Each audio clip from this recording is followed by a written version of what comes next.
you are yet to register for the systematic phonics instruction coming up on the 22nd of November, kindly register and be part of it, so that there we're going to talk about the full systematic phonics instruction. Hello, everyone. Welcome. And my name is Mujibat Akarede. Today, I want to talk about one of the 5 stages of reading in early childhood. The first stage, which is the initial stage, is pre-alphabetic stage. What does it mean to children and to early childhood educators? Pre-alphabetic stage is the initial stage, like I said, where children can't connect letters and sound. They don't understand the relationship between letters and sound. They don't know the sound the letters are making. So they rely heavily on visual cues.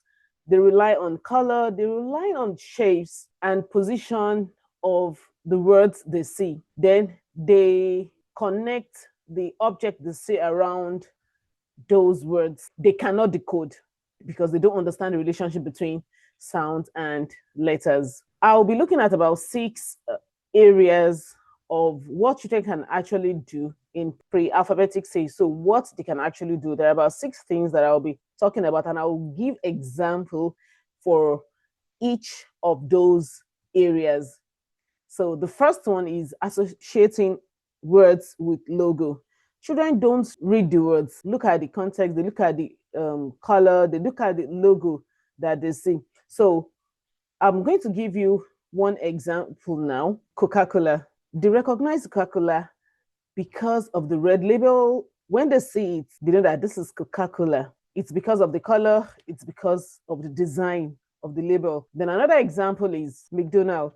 So when children see golden yellow M, they can call it food, they can call it burger. Let me give you an example.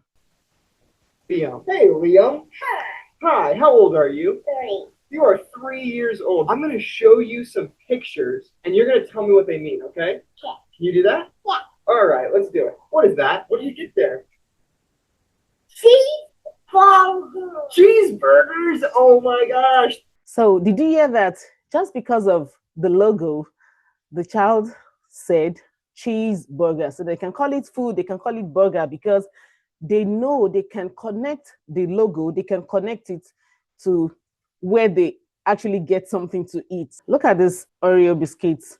They identify the name, they can call it by its name because of maybe like the blue packet or the design on the packet.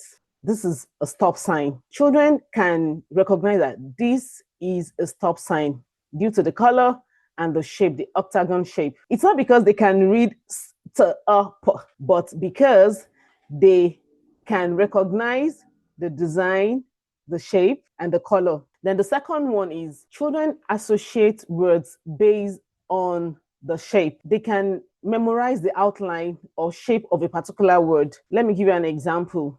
Look at mommy or mom. When they say the word, they can recognize it maybe because of the tall M or because of the repeated curve on the M. So they can recognize that this is mom. Not that they can read the word like or M-U-M, mom. Look at these 2 words, dog and dig. Children can actually think these words are actually the same. So once they know dog, they can call dig a dog as well. But because the shapes look alike. And look at this zoo. Children can actually call this circle word because of the 2 round O's. So number 3 is children tend to associate words based on pictures that are close to the words. Children read by relying on those illustrations, those contexts. When you ask a child to read this, the child will not hesitate to just call it cat. Not because the child can actually read cat, no, but because of the picture, seeing the picture that is next to the cat, the child can call the word cat as if they actually know the word. They don't know the word at that pre-alphabetic stage, but they can rely on the picture to name the words. Another thing that children do at this stage is when they see the picture of a bus, for example, and they have bus written on it, they will call it bus. Now, let's remove the bus. It will be difficult for the child to read at that stage. When you have an object printed above the word that you want the child to read, they will read the words, not read in terms of decoding or understanding the relationship between letters and sound, but they can actually read the words once they have the picture, just like the case of the bus that I gave as an example. And when you ask them to read a book,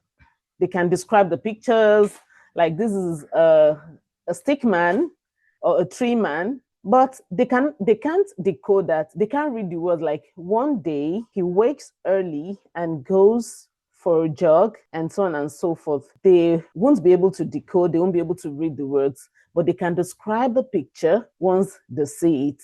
The fourth one is associating print with familiar position. Children recognize where words appear, not what letter actually mean. And here is an example. Like in our classrooms, you can have names of children printed on a cubby, on the chair. But once they see it, because they already know that this is their chair and this is their name written on it, so they master it, they memorize it, so they've been saying it. So as teachers, it is important we write names on items you have in the classrooms so that children can get to see it. Your classroom should be literacy rich. They know their names on the cubby or chair because of the location. Another example is seeing the same word wall card. It is positioned on the word wall, so they know that it is there. You've read it to them, they've listened to it, they've seen it. Not that they can actually read it. Remember, this pre-alphabetic stage. Then sometimes in a classroom chart, you can present reading charts the same way because they remember the pattern. They remember the pattern. They are not decoding, they are not reading. They don't understand the relationship between the letters and sound. Number 5 is associating words with standout letters, non-phonemic cues. Children notice unique visual letters, not sound. But now let's look at yellow. Recognizing yellow only because of the 2L. You can see the 2L standing tall. So they can recognize the yellow just because of the 2L. In the same way, they can recognize balloon as something that has to do with party. They connect balloon with party, even though it is not party, it is balloon. Then look at green. I remember when I was young, I remember these 2 E's. Reading green because of the double E. So it's a unique characteristic of this word. So they recognize green because of the double E. So also pizza, identifying pizza because of the double Z. And the same vein, they can say look because of the 2 O's that actually looks like eyes. So, and number 6, they read environmental prints without phonics. Look at all these things that we see in our environment, the DHL, MTN, and the logo of the mosque, the Pepsi, KFC.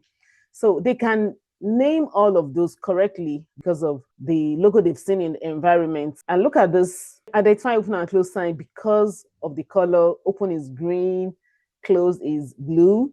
Not because of they can actually sound it. Like I said, the ladies and gents, they know that this is toilets. They know that this is sign is exit and this is sign is bus stop. Because they've memorized the sign shapes, they've seen it in the environment when they're going out, places they've been to. Lastly, the reading of cereal box. They know cornflakes, they know Donkey Donut, they know Super Mario cereal, Cocoa Puffs, and all of that because they have mastered, they have memorized the design of each cereal box. As teachers in early years, you should understand that children in this stage are not using letter sound relationships. They rely entirely on a visual memory, and that is why it is important you provide them with visual materials that will help them learn. Then they need explicit phonics instruction to move into the next stage, which is the partial alphabetic stage. Now, if you're yet to subscribe, please kindly subscribe so that you won't miss the video on the next stage, partial alphabetic. And also, if you are yet to register for the systematic phonics instruction coming up on the 22nd of November, kindly register and be part of it so that there we're going to talk about the full systematic phonics instruction so that you and I can continue to support our young ones how to read in little or no time. See you in the next video. Bye.